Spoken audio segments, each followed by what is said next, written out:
actually operate in 76 countries across the world and have active conservation work that we manage directly in 36 different countries, which means we own, manage 2 million acres across the world for preserving of ecological reserves like rainforests or forests, for those reasons, for specific animal preservation reasons, for a range of different reasons we want to preserve natural environments across the planet. We're divided in the United States into different chapters. There are 38 different chapters in the United States. I work for the Washington chapter. In Washington, we manage or own 100,000 acres across the state, including large landholdings in the western part of our state, our temperate rainforest, as well as the Central Cascades Forest. So we cover the breadth of kind of issues that our state is facing, from wildfires to using our forests as really forms of ways to sequester carbon, how we can improve our practices to sequester carbon, in addition to preserving kind of the ecological benefits of the different forests and lands that we own.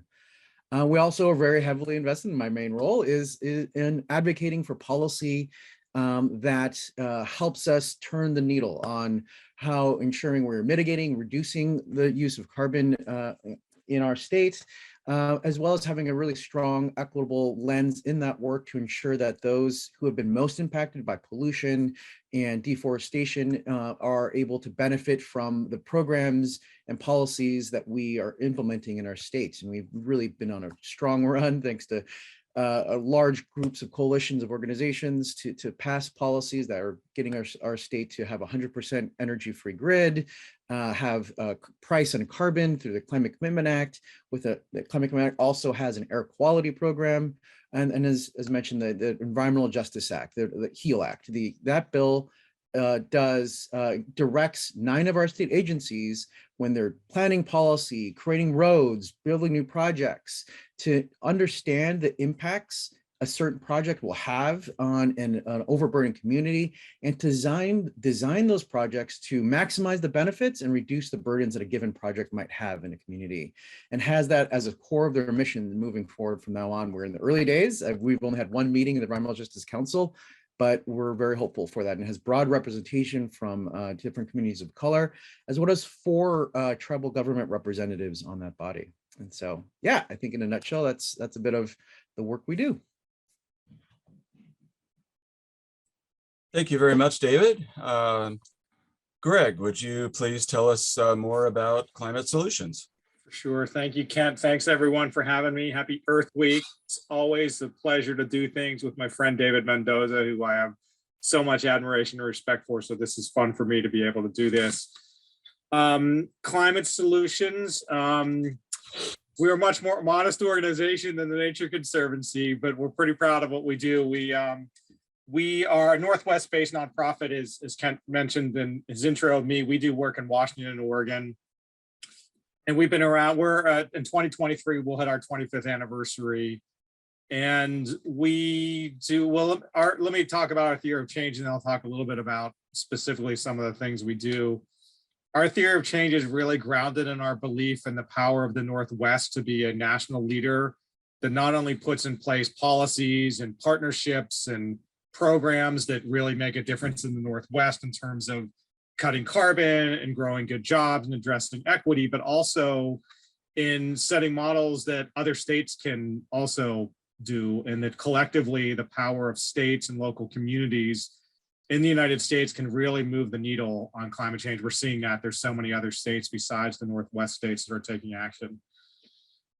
What we do, I'll highlight a few primary things. One is we do policy advocacy, which basically means we are advocates in state capitals and local communities and regulatory agencies before utility commissions to put in place and implement, the best climate policies we possibly can. And as David noted, we've been pretty darn successful in the past few years, both in Washington, where David referenced a bunch of the big wins. I mean, I think it's fair to say that Washington State now collectively, between the HEAL Act and the Climate Commitment Act and the 100% Clean Bill and a number of others, man, I'll put our policies up against what any other state in the country is doing right now. So that's a fantastic track record. And Oregon, pretty darn close as well. We also have 100% clean energy commitments in Oregon and a number of other great bills. So we've been very effective collectively on policy advocacy, particularly in the last few years in here in the Northwest. A second big thing that we do a lot of is, and the Nature Conservancy certainly does this as well, as partnerships. We just, another big key to our theory of change is that the only way we're going to be able to be successful on the scale and speed required to solve the climate crisis is with really deep partnerships. And we have all sorts of partnerships depending on the issues, but partnerships is really critical. And I think I'll just close by saying that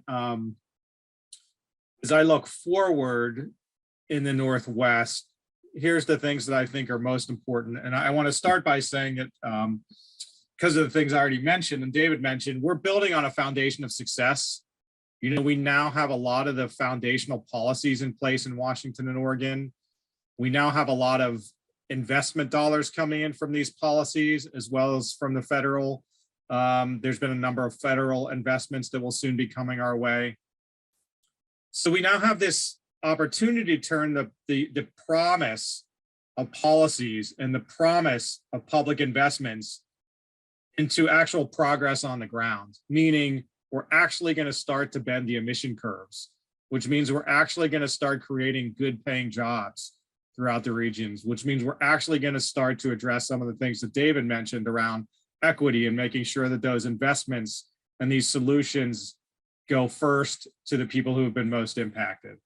And that's where we're at right now. It's an incredibly exciting time to be at the place where we fought for so long to get to the place where we've got these foundational policies and we have this investment dollars coming into the space, to get to the place where now we can actually start to see the real progress happening right now. And that's the exciting place we're at right now, I think, in the Northwest. And that's what we're going to be focused on. I know that David and his group and many of our allies are in the same place of let's make it happen now, now that we've had so much success. So I'll stop there, Kent, and look forward to the rest of the conversation. Okay, thank you, Greg and David. We do have a series of questions that we've thought up to ask our panelists here, but I also want to reiterate what Alyssa said earlier. For any of our attendees in the audience, feel free to type into the chat any questions that you might have, and we'll set aside some time at the end of our presentation here for David and Greg to respond to those. So feel free to do that. And I know Alyssa is monitoring the chat and will keep me apprised of those. So first question I have is, when we celebrate Earth Week every year at Bellevue College, we come up with a theme. And this year, our theme is Climate Voices, Sharing, Listening, and Taking Action Together. So basically about communication and talking with our friends and our family and our neighbors and so on. And I wanted to ask you, gentlemen, given that theme, what can we all do to encourage conversations regarding the climate crisis with our family, friends, and neighbors? Greg, since you went second on the introduction, I'll let you lead that off. It's a great question. I have a few thoughts. I mean, first of all, there's been a lot of research done that shows that the more that people talk about climate change, the more likely people are to take action on climate change. So the simple act of having conversation with family and friends and colleagues is just like vitally important. So I think that is just, there's a lot of research that shows that that's the case. So I guess I have a few things. Number one is do it, like have those conversations with folks. And I think the way that the conversations are done is incredibly important as well. And by that, I mean, I think having conversations about climate change with anybody has to start with curiosity and openness, and not with a agenda of trying to convince somebody to do something right away. I mean, I've got my start as an organizer, so that's how I've been trained. And the first rule of organizing is essentially organize people where they're at. You know, you can't take somebody who's having their first or second or just kind of an early stage of thinking about climate change and expect at the end of a 10-minute conversation that they're going to become a climate warrior. Like, that's just not the way that human psychology typically works. You know, it just isn't. And so I guess that's my main advice, is to, first of all, again, just have the conversations and enter them with just intense curiosity and intense interest and a lack of defensiveness. And that is the way that we will move people along the journey of wherever they happen to be at a certain time. I mean, look, I've been doing this work for 30 years and I still have a lot of work to do on my climate journey. Like, honestly, I've said this before in talks, you know, in some ways I still feel like I'm in climate denial, honestly, like in terms of the speed and scale that's required to get to where we need to go. So I guess I'll just stop there. And those are some of my initial thoughts, and really excited to hear what David has to say on this. Yeah, David, your thoughts? You know, when you like, I really agreed with a lot of what Gregg's saying, is just the need to talk about it. And I think an effective way of talking about it is the concerns that you have, the problems you're seeing, how maybe you've been directly affected. I mean, so many of us here in Washington have been directly affected either through wildfires that are a direct result of drying conditions related to climate change, or recently the intense rains that we're getting that led to large floodings across the state.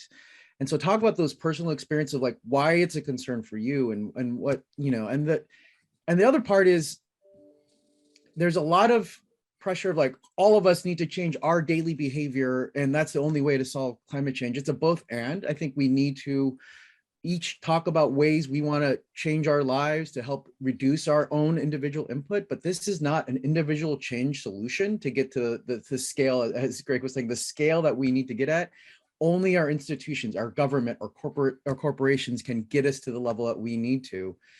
And that there's so much focus, especially on the federal government, that we need to talk about the wins and success that we've had here to help build hope, but not go into the despair side of things. And so concentrate, I'd recommend folks to talk about that personal story, the impact that you're seeing, things you might be doing in daily life, but also like engaging with kind of the local politics and concerns, and telling your local electeds the importance of making change and investing in these, the kind of both mitigation, reducing, and adaptation, how we prepare our communities for the coming changes. We need, I think all of this is a both and. We need everything on the table and on the plate to move forward. And so there's a lot of hope, as we've touched on briefly, what we've been doing at the state level, especially. A lot of the local governments have a large role to play in this work too. And some of them are and some of them aren't. And so the more you engage, I think, to talk about the concerns you have for your community and how it's adapting or contributing to reduction of greenhouse gas, the better. Yeah, that's what I had to say there. Sounds great. Both great ideas, and ready to move on that. Okay. I'd like to ask you both, from the point of view of your organizations, what are some of the impediments that you are encountering to taking action on the climate crisis? Either of you, go ahead. You want me to go again, David? My guess is our answers will at least be similar, at least on some of them. I would point out, I mean, there's a lot of them, but I'll pick 4 to just quickly tick off. One is the power of the fossil fuel industry, the oil industry, the gas industry, a little bit less so now because we've mostly beaten them, the coal industry, but these are incredibly powerful actors. They are some of the most powerful political actors on the planet. They are extremely effective in doing what they do in terms of lobbying, in terms of obscuring the science, in terms of very slick communications. They're very effective and very formidable, and beating them is very difficult. The second one I would just quickly highlight is the false view of the economics of solutions. By that, I mean, for basically the past 50 years, there's been an ongoing narrative, I think, that is quite powerful, which essentially says to take action on anything on the environment, but in this case, particularly around climate change, is essentially sacrificing jobs and sacrificing personal economic growth and just economic growth generally. That is just like every newspaper story, kind of like everything that's ever written basically is almost from that frame. Taking positive action on climate means taking negative action for job creation, et cetera, raising gas prices, et cetera. Well, there are certain instances where that is indeed true. That is basically a false narrative at this point, where so many of the solutions to the climate crisis are actually net positives for economics. And until we can change the way that people view that narrative, it's a big barrier to elected officials and others sort of taking progress at the speed and scale. The third, I would say, is that elections matter, and the way that elections are won matters. And broadly speaking, climate change still is a relatively low-level issue when it comes to whether a politician is going to get elected or not get elected. It's not like nowhere on the list, but it tends to not be an issue like abortion or education or healthcare or a whole bunch of other issues in terms of like, I am going to vote for this person based on what their position is. As long as we remain, the issue of climate change remains relatively low, not in terms of like, do people care about climate change, but do I care enough about it to make it a voting issue? It becomes a barrier to making policy change. And then the last one I would put, and this one I wish I didn't have to say, but is simply the reality, is the Republican Party, broadly speaking, is aggressively opposed to any action on climate change. We're a nonpartisan organization. We are not Democratic or Republican. I am not saying something that is not obviously true, though, that, again, there are some exceptions, but broadly speaking, the Republican Party has turned their back on climate action. And it's a relatively new phenomenon. Folks might remember in 2008, John McCain and Barack Obama were the two presidential nominees, and John McCain, the Republican standard bearer, was a climate champion.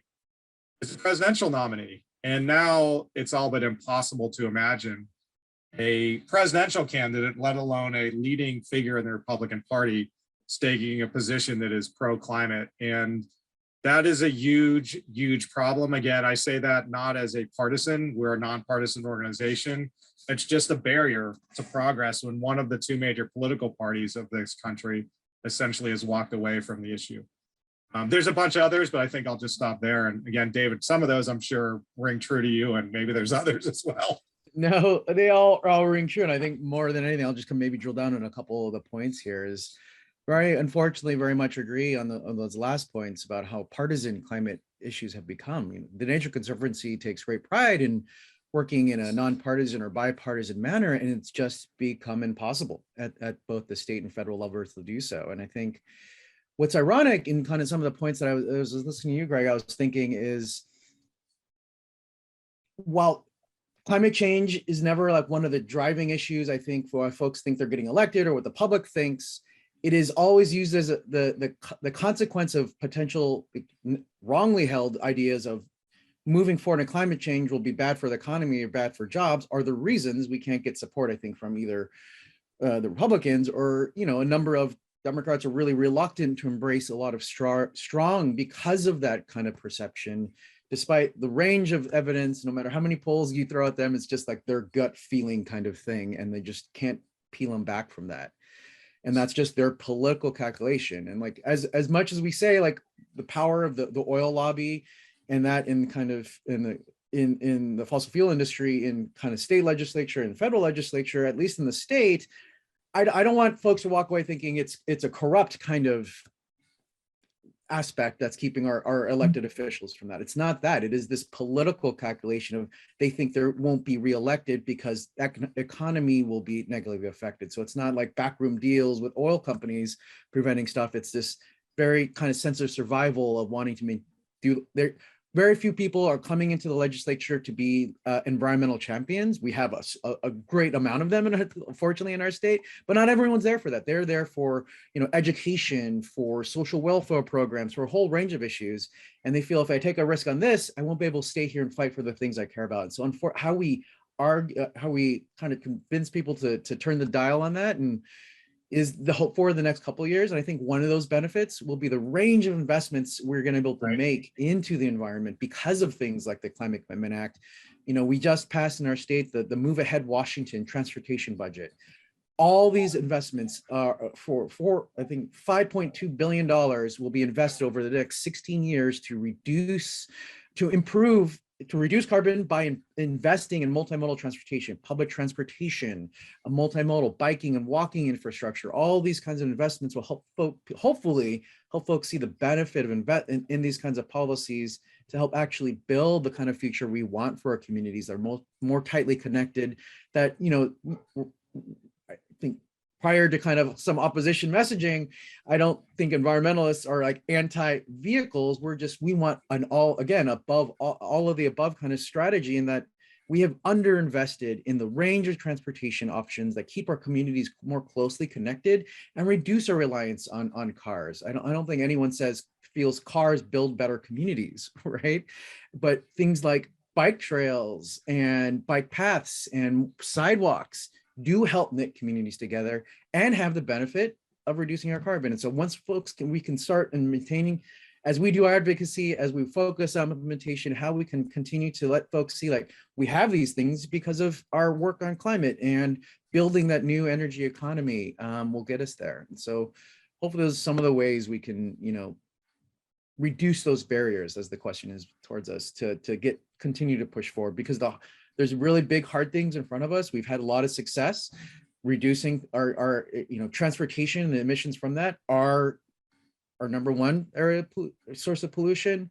Number two is our own buildings. They rely on the gas infrastructure. And how do we start electrifying that? How do we only build new buildings that are based on that? Again, have these barriers of cost and won't be able to build as many housings that we need to work through and advocate to show it's not a zero-sum game. We can have nice things kind of argument moving forward. I think building on some of what you both just said, we find that accentuating the positive is often a way to move forward. And so I wondered if you two could highlight or reiterate some of the most hopeful and positive signs that you are seeing in terms of actions related to the climate crisis problem. Positive, hopeful signs. You want to go first, David? Yeah. I can touch on a little bit across what we're doing here in Washington for that direct hope, but also starting to see kind of a lot of popping up. And Greg, you've been great this past week of showing me new stories. Maryland just had new bills. New York is having lots of new investments. So while we might be a little at a stasis, I think there's still a possibility to get the Build Back Better Act, maybe in a kind of different version, more climate focused, to help these investments. But we're also seeing all these states come up with their own investments. They're not waiting for the federal government. We're starting to see these things trying to move. And what we're seeing in all these investments, and Washington has this as well, is not just a hard focus on reducing that carbon emission, but ensuring that the way we do that is equitable, that we're investing in ensuring that those who are seeing the benefit of reduction of pollution are those overburdened communities that have for too long, due to the legacies related to redlining, where the only places communities of color could live were industrial commercial zones because of racist housing tenants. And so how do we now, as we're moving forward to reduce the impacts of those industries, ensuring that we're focused on those, very tightly focused. So one of the main areas of the work I've been doing the last few months is on the air quality work. The Climate Commitment Act, not just is a bill that reduces our overall greenhouse gas emissions by 75% over the lifetime of the bill, but also has a very specific focus that covers more companies actually than that greenhouse gas side of it, on reducing the air pollution. It's called criteria pollutants. These are aspects of pollutants that cause health harm. Carbon causes a lot of problems for our global climate. These criteria pollutants are what's impacting our local communities. And so having a specific focus on that, in addition to kind of the benefits of the carbon pricing, 35% minimum, 40% as a goal should be invested in overburdened communities. So these are the kinds of programs that we're starting, those specific kind of focuses are things we're starting to see, not just in Washington. We're leading on it, and I think hopefully we inspire some folks when they're doing their bills, but we're starting to see in other places as well. And so starting to see this focus in a real way on addressing environmental justice as we move forward on climate issues. A few things to add. One is, just to double down on what David was saying, one of the things that gives me hope is the policies and investments that focus not just on cutting carbon, but also investing in equity. And I just want to acknowledge to all of you here that this guy, David Mendoza, is a hero on that as an advocate. And so incredible work that David has done, and really appreciate that. Here's other things that give me hope. Number one, the economics of solutions just get better and better and better and better. As an example, couple of examples, solar and wind, the economics of solar and wind are just better than gas, and certainly way better than coal. It's not even really a competition more with that. So and I think, I would just say one of the roles of advocates from my perspective is to put in place policies to drive down the cost of solutions so that they're more and more accessible to more and more people, so that it becomes just good, smart economics to, most individuals don't make choices about whether their power is solar and wind. Those are utility level decisions. But for example, electric vehicles, right? As we help put in place policies that drive down the cost of electric vehicles, it makes them more and more affordable to more and more people. So the fact that the cost of the economics of solutions just keep getting better and better gives me enormous hope. It makes it way easier for us as advocates, I can tell you that, to pass policies when the economics are better. I am really excited about the growing diversity of our movement. That gives me enormous hope. The coalitions that we work in now look a lot different than the coalitions that we worked in 5 years ago, and certainly 10 years ago. That's awesome. And then the last thing that gives me hope is corporate commitments on climate. I'm not going to say that corporations are across the board incredible on climate, because they're not. But there has been a sea change over the course of the last 2, 3, 4, 5 years in the level and the seriousness at which many corporations, global corporations, smaller corporations, are taking climate. And I'm a believer that the only way we can solve the climate crisis is if we do basically everything really fast. And it's going to take more than just the policies that we're passing to do it. We also need corporations to do what they can do, given their scale. And, some of the individual things, of course, are important as well. So the corporate commitments is another thing that gives me hope. Great. Thank you very much, guys. I want to shift gears slightly here. Our participants in our audience today, there's a lot of students, Bellevue College students, and some faculty that I see in there also. And I was wondering if based on both of your long levels of experience in environmental advocacy, could give our college students a few hints or a few items of advice on how they might pursue a career or a major in their college effort in environmental advocacy. What would you suggest that they do? Yeah, this is something I've been thinking about, because I'm also giving a talk later this week at Seattle University where I've titled it Accidental Environmentalist, because I got into the field of advocacy because of an experience I had after undergrad working for a homeless service agency, and really amazing organization in California that rebuilt people's lives, got them off the street, but wasn't doing anything to address fundamental causes. And that is, so I raise that to offer the perspective of going into something with an intention and being flexible enough to see where your career might lead you, and being open to opportunities not directly in line of exactly what you wanted to do. And so I love for the desire and growing. We need young, diverse staff in our organizations for sure. But instead of thinking of the specific issue, think about what you want to do with your daily life. There's so many different types of people in our organization focused, all of us focused on addressing the issues that we're talking about today and this week. In that you can be like me, you can be a policy advocate who help draft, design, come up and advocate with legislators directly, but we need communications staff. How do you communicate to people? We need community organizers to engage directly with communities, input it. And I think the ideal way we like to develop policy is engaging with communities first. What are the problems they're seeing? What do they think are some solutions? And then help that inform our work and build up. So community organizers, as Greg, you got to start there, I think would agree, is so critical to the success and of our work moving forward. Fundraising, we need to keep money flowing the door to keep this work moving on the ground. And then scientists and ecologists to help actually, we have scientists working on our own preserves as living laboratories of the way we manage forests to make them healthier, to sequester more carbon.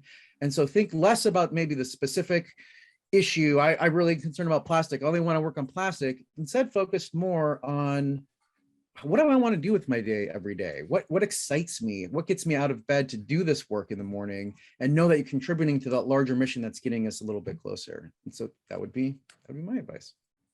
Yeah, love all that. I'll start with the good news. Good news is there are a lot of jobs in the climate space. I mean, it is, right? I mean, it's exploding. There's jobs in of course, the nonprofit world where David and I both work, government jobs, corporate jobs, philanthropy. I mean, there's so much opportunity.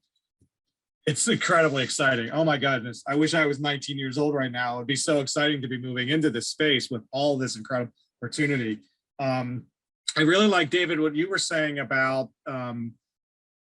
not being like necessarily laser focused on, I definitely want to do this particular thing. One of the things that I think is really important is, and it takes time to figure this out, is to have a sense of like, what are you good at and what do you like to do? There's very different. So for example, very specific brains are focused on like, I'm a lobbyist, or I'm a communicator, or, it's just, or I'm an executive director, right? To be a good ED, you have to be a little bit ADD. You have to be like just very excited about doing a million different things. And being a researcher is much more, laser focused. So getting a sense of like, what is your personality and what do you like to do? And again, this is in the context of there being a gazillion jobs out there in this space. So you can find a place to find your passion and to find that connection. And then I think my main advice is just start. Just do something. It doesn't even matter where you start. Like, do an internship, volunteer, get a first job just start doing something. I started with an internship when I was in college. That helped get me started. And as David mentioned, sometimes just like you stumble into something, like you start somewhere and that leads to something else. And that was interesting, or boy, I really did not like that at all. And you'll get there. But that's my two main things are, number one, world of opportunity. Number two, just get started. And sometimes, you just got to start wherever the opportunity is, right? So those are my main thoughts. Sounds great. I notice we have about 10 minutes left, and I apologize to our presenters that we do have kind of a hard ending to this time, because students have to get to classes and there are other presentations scheduled. So I wanted to turn my attention to some things that have been posted in the chat. and get some responses from David and Gregg about those, if possible. First of all, this isn't really a question, but my colleague Doug Brown posted a little message about a project that he and I and several other distinguished retired faculty have been working on for a couple of years now, a project called Building Community Climate Conversations. And we have other Earth Week events scheduled in the next few days, one tomorrow and one Saturday. I encourage you all to take a look at the Earth Week schedule that Elissa posted earlier. We also have a website that Doug posted in that chat comment. So please take a look at those. I think you will find what we have to say pretty interesting, hopefully. So for some questions, Jeanette wanted to ask Gregg, or either of you actually, do you think we can get the legislature to permit public electric utilities to fund outreach and investment to convert customers' equipment from fossil fuels to electricity, e.g. House Bill 1767? That is needed to help us transition existing buildings away from methane. Gentlemen? I sure as heck hope so. I mean, it's a huge priority for us. Well, just some quick background and context. Buildings are a pretty big, significant source of climate pollution, second to transportation. So they're a big source. The solution at the most basic level is quite straightforward. It's to move off of fossil fuels for heating and cooling them and move towards electric. And we have to have policies that allow and encourage utilities, who are the major players in this space, to have investments to transition them over. So that's what that bill is really about. The gas industry, coming back to one of your earlier questions, Kent, is quite formidable. They have a lot of power in the halls of Olympia, in the halls of Salem, certainly the halls of Washington, D.C., and they generally fight most policies that we like. That's not always true. We occasionally line up with them, for example, on the 100% clean electricity bill. Yeah, I'm optimistic we can get that across the finish line, and it's incredibly important. And it's going to be a top priority for us in 2023 legislative session. Not too much to add. I'll just say it's a challenge. I think generally, like most large institutions, utilities are really reluctant for big change, but that's what we need in this moment, right? Correct. And it takes time and effort to get them to work through their processes to understand this isn't going to bankrupt them. It's a really way to help us move forward. Maybe the natural gas utilities have a different feeling about that, but Yes. Not all utilities are entirely dependent on gas utilities. And so we are trying to create space and incentive programs versus regulating some things out of existence entirely as the next step to help us move forward. Great question. Great, thank you. Another question from Susan. And this is a particular interest to me, and in talking to students and how they can find the best information on the current information superhighway that we're all locked into every day. When you look at corporate websites, how can you determine if what they are stating about their goals and accomplishments in terms of climate change and sustainability are really true? Koch Industries comes to mind. How do we vet those recommendations?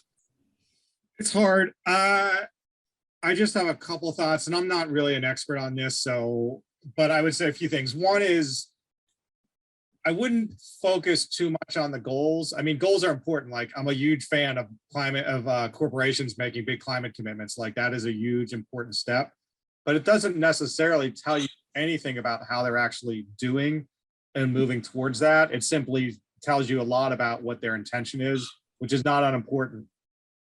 I think a better way to look at it is what they're actually, and some corporations are better than others in terms of their transparency about what they've actually done. So more and more they are reporting or being forced to report how are they actually in hitting their goals. So I would focus more on looking for reports on what they're doing than what they say they want to do. You know, Microsoft's a great example. You know, they're local, obviously, and Microsoft, for my opinion, has made some of, if not the most significant climate commitments of any corporation on the planet. They're very serious, and they're also very serious about their reporting, and they released their progress report, I don't know, 3 or 4 weeks ago, and it wasn't very good. It showed that their emissions went up 21% over the course of the past year, despite the fact that they are really working hard on it. But there were a lot of reasons why. So if you can look into that report, you cannot just be like, oh my God, they're failing miserably just on the pure numbers. You can look underneath that and say, well, here's the reasons why they weren't successful over the course of, I think this was for 2020. And here's how they're proposing to move forward to sort of get better. So that's some of my advice. And David, I don't know how much you know, the Nature Conservancy works very closely with global corporations. I don't know how much you do it yourself. So yeah, I don't do it a lot myself. That's our conservation program. So as part of our work, we, you know, we manage our forests, and we create carbon credits out of that work for the voluntary market. So exactly, corporations like Microsoft, who we have had discussions with, can purchase to help offset their own costs by our practices are creating additional reductions beyond the natural growth of these forests. And so that purchasing that helps them kind of offset their own carbon usage. And I would say this is an evolving science. There's been hit and misses. We have initially calculated years ago at one rate, and after review have had to readjust those rates to like ratcheted down because there wasn't as much additionality as we had initially thought. So I would say the ways as a kind of a consumer to look at that is just that. They are somewhat responsible corporations are releasing reports like Microsoft. Some of them aren't, but some of them are talking about some of the work that they're doing. If they're purchasing offsets, see if they're talking about who they've been accredited by. That's how you know that, you know, there's been a third party independent verification of that. Maybe not, maybe it's beyond offsets. Maybe they have that kind of third party verification for all the work that they're doing. So some of the work that the Nature Conservancy is doing is also trying to see what kind of accountability we can create within government systems and processes. And we are supportive of efforts through the Securities and Exchange Commissions to make kind of carbon, the social cost of carbon, a kind of on the books aspect of on the record, not penalizing or preventing that work, but like daylighting the impacts of corporations' investments into fossil fuel companies, despite and having just public awareness as the kind of daylight helping to get us to solving these issues. Thank you. I wanted to point out one other little announcement that was posted in the chat by Sapan, representing one of our offices here at Bellevue College, for those students who might be interested in pursuing majors and careers in environmental advocacy. You can talk to career specialists about your job and internship opportunities, how to create a resume, and as Gregg said, just get started. Just get going, try something, get into something, and the college will help you do that. So I notice it is 10:20, and I want to give our greatest thanks to our two panelists today, Gregg and David.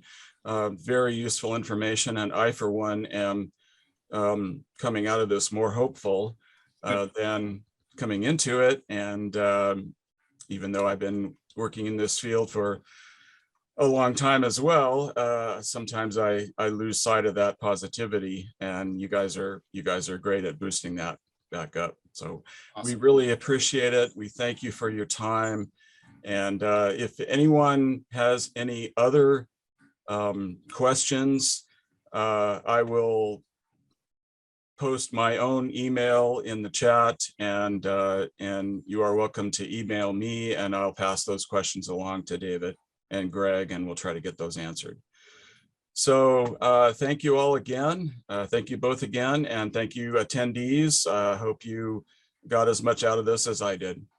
Awesome. Thanks so much. Everyone, have a good day. Have a good day, everyone.